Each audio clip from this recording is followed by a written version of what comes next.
The death of the Dyatlov Group, the X-Files of Soviet tourism. They write books, make films and even make video games about what happened to tourists. What happened at that pass and why is it so important now? On February 1, 1959, everything went as usual. The tourists hid some of the things and the mandolin in the forest, under which so many songs were sung by the fire, and lightly moved towards the height of 1079, also known as Hulachakal, Dead Mountain, in the Mansi language. And at night something happened that they are still trying to find an explanation for. According to the official version, the guys ripped open the tent slope with a knife and rushed out of the camp for a long time, what they were in, without outerwear and shoes. Darkness and frost did not leave them a chance, everyone died. But the memory of the tragedy is still alive. About what happened to the Dyatlov Group, they write books, make films and even make video games. What happened at that pass and why is it so important now? Where the communist's foot did not step among lovers of mysticism. There is an opinion that something was wrong with the campaign. Say, the climax of the route Mount Otorten is the forbidden sanctuary of Mansi. And over this place they have repeatedly seen UFOs and there anyone becomes uncomfortable. The same topic is promoted by the loud TV premiere of the season. According to the script for Dyatlov Pass, a KGB agent was introduced into the group, and one of the tourists was pursued by visions in the spirit of the film Destination. Not to mention other devilry in the fate of some characters. In short, everything is in trend. But is there any reason for such an interpretation of events? Of course, traveling through the northern Urals is not a task for anyone, but for an experienced tourist.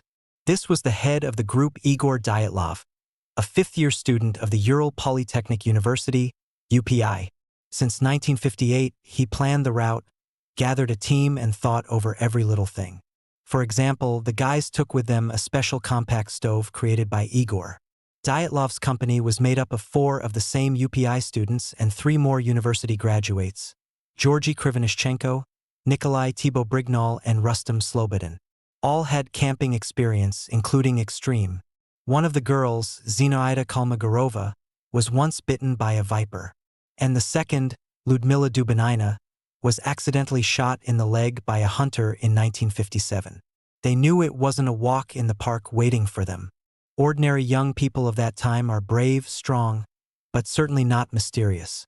Was there something mystical about the team leader's ingenuity? In the cheerful disposition of Georgy Krivonishenko?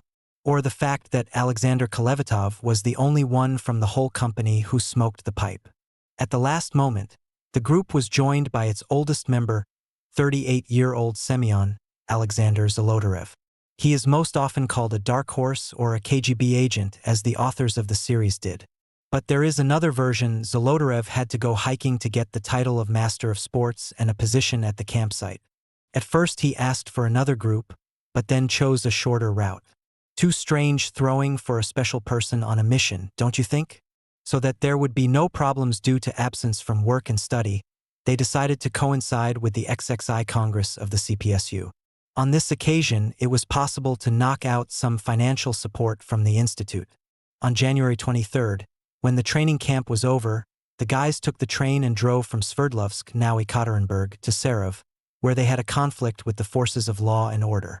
The police did not let tourists into the station building, and then Krivonishenko jokingly began to play for passers-by on the mandolin, putting a hat in front of him. Someone even threw a trifle before the would-be artist was arrested. A piece of paper with a seal and magic letters of the CPSU helped out. The further friends climbed, the more wilderness the places became. Still, after all, Dyatlov walked along the paths of reindeer herders and Mansi hunters. Tourists did not wander here. But there is nothing mysterious here either. People were attracted by the conquest of the unknown. From the taiga to the stars, literally a couple of years before this campaign, the USSR launched the first artificial Earth satellite. With the feeling of pioneers, the guys recorded their impressions, kept diaries, took photos. Suddenly, citing pain in his leg, Yuri Yudin turned back. As it turned out, it saved his life. There are 9 tourists left. They planned to return home in the second half of February, but died.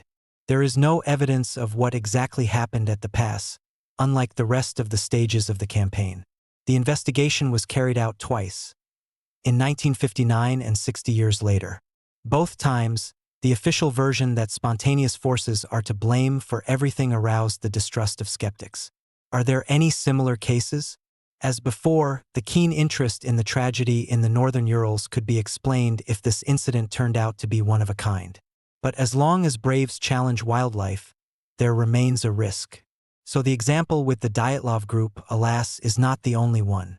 The fate of 10 students of the Aviation Institute of the city of Kuibyshev, now Samara, who went on a ski trip to the Kola Peninsula in the winter of 1973, developed in a similar way. Among the northern beauties, they planned to spend a week, but never